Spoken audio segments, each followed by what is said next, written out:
جی دوستو السلام علیکم۔ آج میں چاہتا ہوں کہ ایک کتاب کا تعارف آپ سے کرواؤں۔ وہ کہ کتاب تو بہت پرانی ہے، تقریباً 10-12 سال پرانی ہے، لیکن کتاب ہے بہت اہم اور اپنے زمانے کی بیسٹ سیلر بھی رہی ہے۔ اور کتاب کا ٹائٹل ہے وائی نیشنز فیل۔ یہ کو آتھرڈ ہے بائی ڈیرن ایس ملو اور جیمز رابنسن نے لکھی ہے۔ اور کتاب کے ٹائٹل سے ہی آپ کو اندازہ ہو گیا ہوگا کہ کافی ضخیم کتاب ہے کہ قومیں یا ریاستیں ناکام کیوں ہوتی ہیں۔ ویسے تو اس کو ریویو کرنے میں یا اس کو متعارف کروانے میں بہت وقت چاہیے، لیکن چونکہ ہمارے پاس 6-7 منٹ ہی ہوتے ہیں تو اس میں آپ کو 2-3 موٹی موٹی باتیں جو اس کتاب سے میں اخذ کر سکوں وہ یہی ہیں کہ وہ قومیں کامیاب نہیں ہوتیں جہاں ادارے جو ہیں وہ کچھ لوگوں کو یا کچھ ایک خاص طبقے کو کیٹر کرتے ہیں۔ مثال کے طور پر اگر سوویت یونین کو آپ لے لیجئے تو وہ کمیونسٹ پارٹی کے جو ممبرز تھے ان کی خوشحالی کے لیے تو بہت کچھ انہوں نے کیا، لیکن جو سوویت جو اس وقت کے عوام تھے اس کے لیے کچھ نہیں ہوا۔ تو جس ملک یا ریاست میں جہاں ادارے ہوتے ہیں وہ صرف کچھ لوگوں یا ایک خاص طبقے کی خوشحالی کے لیے کام کرتے ہیں at the cost of the people, وہاں آبویسلی وہ قومیں کامیاب نہیں ہوتیں۔ اور پھر دوسرا جو نقطہ یہ ہے کہ جس ملک میں یا جس ریاست میں کریٹو ڈسٹرکشن نہیں ہوتی، مطلب یہ ہے کہ جہاں پہ آپ یوں کہہ لیجئے کہ کریٹو ڈسٹرکشن سے مراد یہ ہے کہ تعمیری تباہی ہونا۔ مثال کے طور پر آج سے کچھ سال پہلے ہمارے ٹیلی فونز ڈفرینٹ ہوتے تھے، لینڈ لائنز ہوا کرتی تھیں۔ آج ہمیں لینڈ لائن نظر نہیں آتی، ہم نے اس چیز کو اب رفع کر دیا، تباہ کر دیا، تو اس کی جگہ ہم نئی چیز لے آئے۔ اس کا مطلب یہ ہے کہ ریسرچ اینڈ ڈیولپمنٹ، سائنس اور ٹیکنالوجی میں جو قومیں مسلسل انویسٹ نہیں کرتی ایجوکیشن میں، سائنس اینڈ ٹیکنالوجی میں، ریسرچ اینڈ ڈیولپمنٹ میں، تو وہ بھی پیچھے رہ جاتی ہیں، وہ بھی اس طرح ترقی نہیں کر سکتی جس طرح کرنی چاہیے۔ دو کانسیپٹ ہوئے، ایک تو جہاں پہ ایکسٹریکٹیو انسٹیٹیوشنز ہوتے ہیں یا ایکسپلائٹ کرنے والے انسٹیٹیوشنز ہوتے ہیں جو لوگوں کو ایکسپلائٹ کرتے ہیں، ان کی خوشحالی کے لیے کام نہیں کرتے پوری عوام کے لیے، تو وہ قومیں جو ہیں یا تو بالکل ناکام ہو جاتی ہیں یا بس بالکل ایسے چلتی رہتی ہیں جس طرح کچھوا چلتا رہتا ہے۔ اور دوسرا یہ ہے کہ education, science and technology, research and development, یہ بڑی دو اہم چیزیں ہیں جو کسی ریاست کی ترقی کے لیے ضروری ہیں۔ اب یہاں پہ مثال کے طور پر یہ بہت سی مثالیں بھی تاریخ سے نکالتے ہیں، یہ دو آتھرز ہیں۔ ایک مثال تو یہ بھی دیتے ہیں کہ آپ دیکھ لیجئے، مثال کے طور پر ایک شمالی کوریا ہے اور ایک جنوبی کوریا ہے۔ اب جنوبی کوریا اور شمالی کوریا میں اگر آپ ترقی دیکھیے تو بہت زیادہ فرق ہے۔ ساؤتھ کوریا جو ہے، جنوبی کوریا، وہ کہاں کھڑا ہے اور شمالی کوریا کہاں کھڑا ہے، اور اس کی وجہ یہ بتاتے ہیں کہ کیونکہ دیکھیے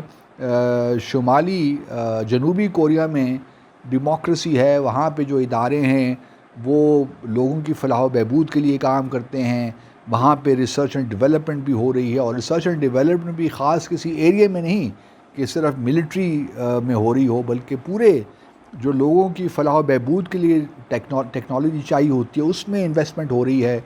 تو شمالی کوریا کو دیکھیے وہ کہاں ہے اور جنوبی کوریا کہاں سے کہاں پہنچ گیا ہے۔ تو یہ سسٹمز ہیں، حالانکہ کورین ایک ہی لوگ ہیں، ایک ہی ڈی این اے ہے، ایک ہی خطے میں رہتے ہیں، لیکن چونکہ ان کے سسٹمز الگ الگ ہیں اس لیے جنوبی کوریا کہاں سے کہاں پہنچ گیا اور شمالی کوریا کہاں سے کہاں رہ گیا۔ اسی طرح امریکہ میں بھی آپ لے لیجئے، امریکن کانٹیننٹ میں بھی جہاں تک یونائٹڈ اسٹیٹس آف امریکہ کی بات ہے، وہ دیکھیے کہاں پہنچ گیا اپنے سسٹمز کی وجہ سے۔ لیکن بہت سے ایسے ساؤتھ امریکہ میں ایسے ممالک ہیں، آپ وینیزویلا فار ایگزامپل آپ لے لیجئے، تو وینیزویلا میں حالانکہ جو اتنا تیل ہے کہ اگر وہ چاہتے تو کہاں سے کہاں پہنچا دیتے اپنے ملک کو، لیکن چونکہ وہاں کے ادارے جو ہیں وہ ایکسٹریکٹیو ہیں، وہ جو ہے لوگوں کی فلاح و بہبود کے لیے کام نہیں کرتے، خاص ایک طبقے کی فلاح و بہبود کے لیے کام کر رہے ہیں، اس وجہ سے وہاں بھی یہی حالات ہیں۔ تو یہ ایک انٹرسٹنگ کتاب ہے میں سمجھتا ہوں، اور لوگوں کو پڑھنی چاہیے، کیونکہ ہمارے ہاں بھی آبویسلی بہت مسائل ہیں. ہمارے ہاں بھی وہ جو خوشحالی ہے، وہ صحیح معنوں میں جو ہمارے ادارے ہیں وہ رسپونڈ نہیں کرتے لوگوں کے مسائل کو. ہمارے ہاں بھی جو جمہوریت ہے، جو بھی ہمارا سسٹم ایک ہے، وہ بھی ایکسپلائٹیٹیو ہے بنیادی طور پہ. لیکن ساتھ ساتھ کچھ کویشچنز بھی ریز ہوتے ہیں.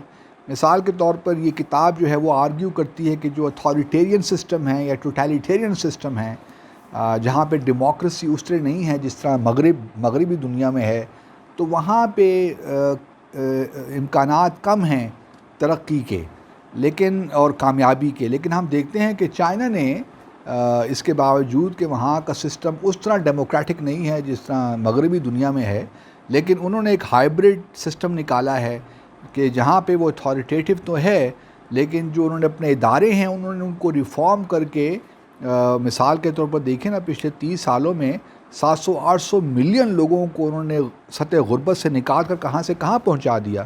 اور اس وقت چائنا جو ہے ایک رائزنگ پاور ہے، اکنامک پاور. اور تو اس وجہ سے جو ان کا تھیسس ہے کہ صرف جو لبرل ڈیموکریسی آگے قوموں کو آگے لے جا سکتی ہیں، کسی حد تک درست بھی ہے، لیکن چائنا ہمارے سامنے ایک مثال ہے. لیکن یہ اس کے لیے آرگیو کرتے ہیں کہ شاید یہ ٹیمپرری ہے، جس طرح سوویت یونین میں بھی تھا، ایک سپر پاور کے زمانے میں کہلایا جاتا تھا. لیکن کیا ہوا 1990 میں ہم نے دیکھا کہ دھڑام سے سوویت یونین نیچے آ کر گر گیا. تو اس کی جو ہے قلعی کھل گئی، اس کی حقیقت کھل گئی کہ وہ کہاں کھڑا ہے. تو اس لیے اگر اس کتاب کا تھیسس جو ہے اس کو آگے بڑھایا جائے تو اس کے مطابق تو چائنا بھی ایک وقت آئے گا کہ اگر بہت وہاں پہ اکنامک ڈیولپمنٹ آ جائے گی تو آہستہ آہستہ کمیونسٹ پارٹی کی جو گرپ ہے وہ کمزور ہو جائے گی، اور پھر وہاں بھی ایک پولیٹیکل موومنٹ چلے گی فریڈم آف ایکسپریشن کے لیے، فریڈم آف اسپیچ کے لیے، ہیومن رائٹس کے لیے، سو آن اینڈ سو فورتھ. لیکن جوریز اسٹل آؤٹ، کیونکہ چائنا دیکھیے بڑی سویلائزیشنل پاور ہے. چائنا کوئی امریکہ کی طرح کوئی 300 سال 250-300 سال پرانی تو ریاست نہیں ہے. وہ ایک سویلائزیشنل ملک ہے. اور اب دیکھنا یہ ہے کہ آیا جو سسٹم اس وقت چائنا میں ہے کیا یہ کتنا پرولونگ کرتا ہے، آیا اس میں کچھ رکھنے پڑتے ہیں، کیونکہ جوں اقتصادی صورتحال بہتر ہوتی ہے عوام کی تو وہ پھر آبویسلی پولیٹیکل سائڈ پہ بھی فریڈم مانگتے ہیں. یہ ایک قدرتی عمل ہے، اور ہم نے کئی ممالک میں دیکھا. اور اب دیکھنا یہی ہے کہ چائنا جو ہے کس طرح بیلنس کرتا ہے، کس طرح توازن رکھتا ہے اکنامک جو پروگرس اس کی ہو رہی ہے، اور ساتھ ساتھ جو پولیٹیکل فریڈم کس حد تک وہ دیتا ہے. گو کہ وہ کہتے ہیں کہ ہمارے ہاں ڈیموکریسی ہے، لیکن ہماری جو جمہوریت ہے وہ مختلف ہے، کیونکہ ہمارے ہاں 1.4 بلین لوگ ہیں، اور ہمارے ہاں وہ ڈیموکریسی اس انداز سے چل نہیں سکتی جس طرح مغربی دنیا میں ہے. پھر ہم بھارت میں دیکھتے ہیں، وہاں بھی ایک بہت بڑی آبادی ہے، 1.3 بلین لوگ وہاں بھی رہتے ہیں، لیکن وہاں بھی انہوں نے کوشش کر رکھی ہے کہ جو مغربی طرز کی جمہوریت وہاں پہ ہو. لیکن ہمیں معلوم ہے کہ وہاں بھی کتنی ایکسپلائٹیشن ہے، کتنی غربت ہے، حالات کیا ہیں. لیکن اب یہ دو جو ہے سسٹمز ہیں، اور یہ بات تو کسی حد تک ٹھیک ہے کہ سائنس اور ٹیکنالوجی میں انویسٹ کرنا چاہیے. کریٹیو ڈسٹرکشن جو ہے، جو کانسیپٹ انہوں نے دیا ہے کریٹیو ڈسٹرکشن کا، اس کو پروموٹ کرنا چاہیے. ریسرچ اینڈ ڈیولپمنٹ یہ قوموں کو آگے لے کر جاتی ہے. تو ہم امید کرتے ہیں کہ امید کرتا ہوں کہ آپ یہ کتاب ضرور پڑھیں گے. دلچسپ کتاب ہے، اس میں بہت سے تاریخی حقائق بھی ہیں، اور پھر آپ خود بھی انالائز کر سکتے ہیں جو ان کا تھیسس ہے کہ آیا پاکستان کی حد تک وہ کتنا ریلیونٹ ہے، یا انڈیا کی حد تک، یا بنگلہ دیش کی حد تک کتنا ریلیونٹ ہے. تو wish you all the best. Hope. اور یہ کتاب اب بازار میں سستی مل رہی ہے، تو کوشش کریں اس کو خریدیں اور اس کو پڑھیں. Thank you very much.